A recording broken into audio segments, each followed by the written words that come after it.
പ്രിയമുള്ളവരെ, വചനജ്വാല 1652 ദിവസത്തിലേക്ക് പ്രവേശിക്കുന്ന ഇന്ന് മാർച്ച് 10 ചൊവ്വാഴ്ച എല്ലാവർക്കും ഏറ്റവും നല്ല ഒരു സുപ്രഭാതം ആശംസിക്കുന്നു.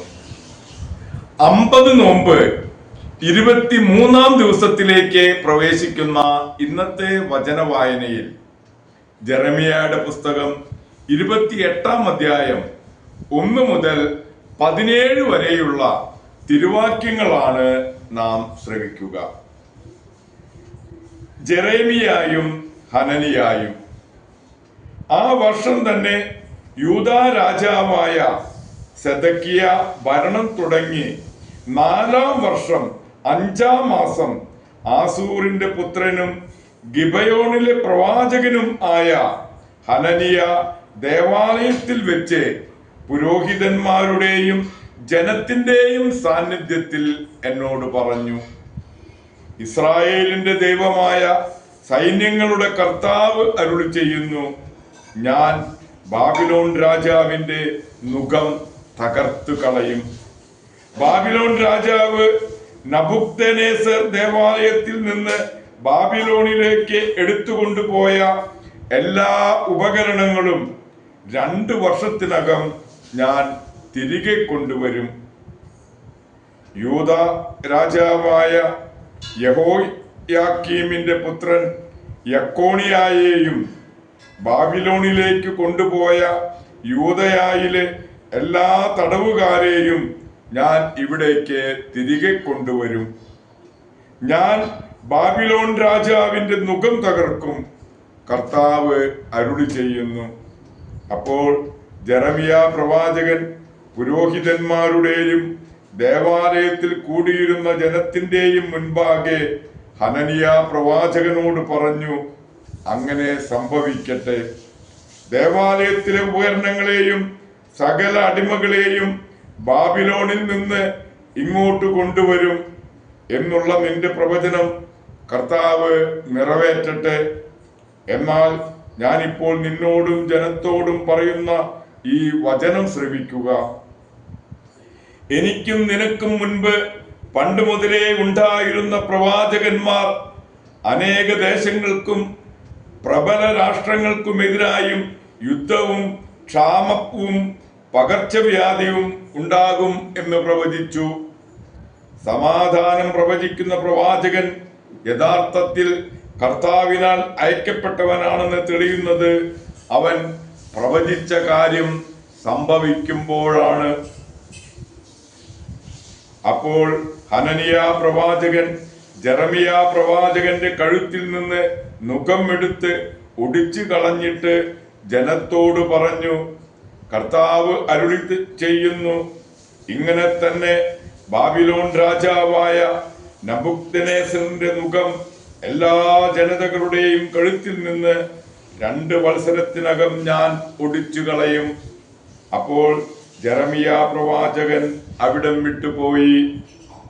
ജെറമിയ പ്രവാചകന്റെ കഴുത്തിൽ നിന്ന് ഹനനിയ പ്രവാചകൻ നുകം ഒടിച്ചു കളഞ്ഞ ശേഷം ജെറമിയാക്ക് കർത്താവിന്റെ അരുളപ്പാടുണ്ടായി, ഹനനിയായോട് ചെന്ന് പറയുക, കർത്താവ് അരുളി ചെയ്യുന്നു, നീ മരം കൊണ്ടുള്ള മുഖം ഒടിച്ചു കളഞ്ഞു, പകരം ഞാൻ നിനക്ക് ഇരുമ്പ് കൊണ്ടുള്ള മുഖമുണ്ടാക്കും.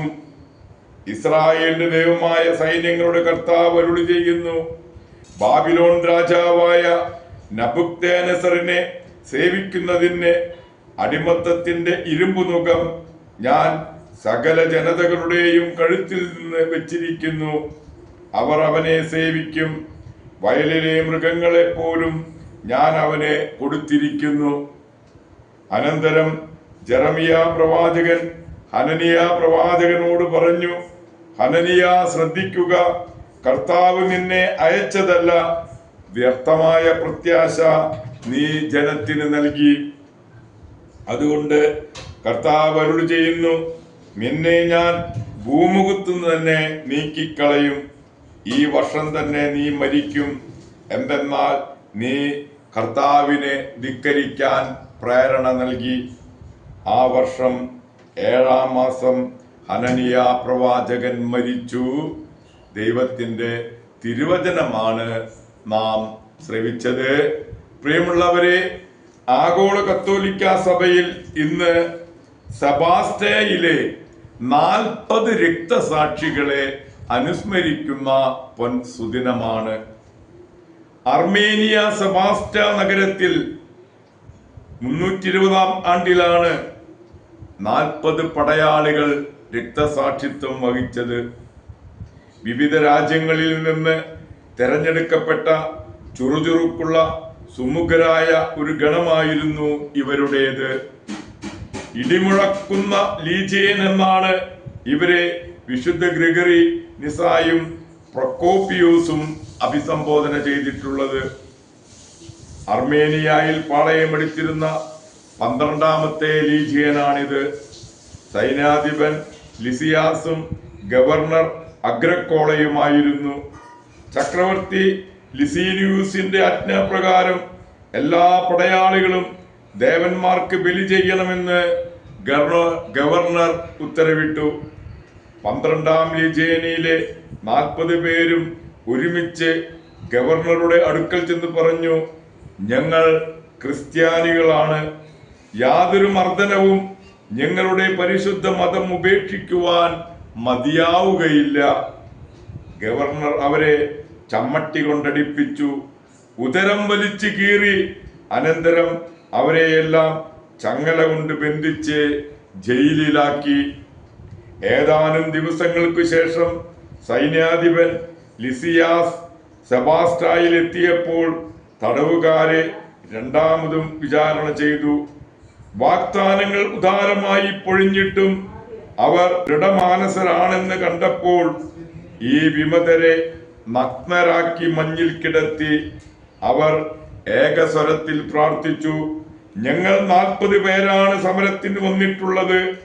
40 പേരും മകുടമണിയുവാൻ കൃപ ചെയ്യണമേ.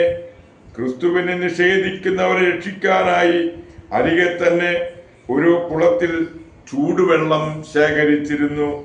മാലാഖമാർ 30 കിരീടങ്ങളുമായി ഇറങ്ങി വരുന്നത് കാവൽ ഭടന്മാർ കണ്ടു.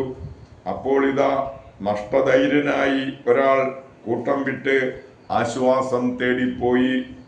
ഇത് കണ്ടു നിന്നിരുന്ന കാവൽ ഭടന്മാരിൽ ഒരാൾ ഭീരുവായി ഓടിപ്പോയവന്റെ സ്ഥലം പിടിച്ചു. അങ്ങനെ വീണ്ടും 40 തികഞ്ഞു. തണുത്തു വിറങ്ങിലിച്ചവരുടെ മൃതദേഹം ചിതയിലേക്ക് മാറ്റാൻ ഉദ്യോഗസ്ഥന്മാരെത്തിയപ്പോൾ ഒരാൾ ശ്വസിക്കുന്നതായി കണ്ടു. അയാളെ മോചിപ്പിക്കണമെന്ന് ഉദ്യോഗസ്ഥന്മാർ പ്രസ്താവിച്ചപ്പോൾ അദ്ദേഹത്തിന്റെ ധീരയായ അമ്മ രക്തസാക്ഷിത്വ കിരീടം നഷ്ടപ്പെടുത്തേണ്ടെന്ന് ഉദ്ബോധിപ്പിച്ചു.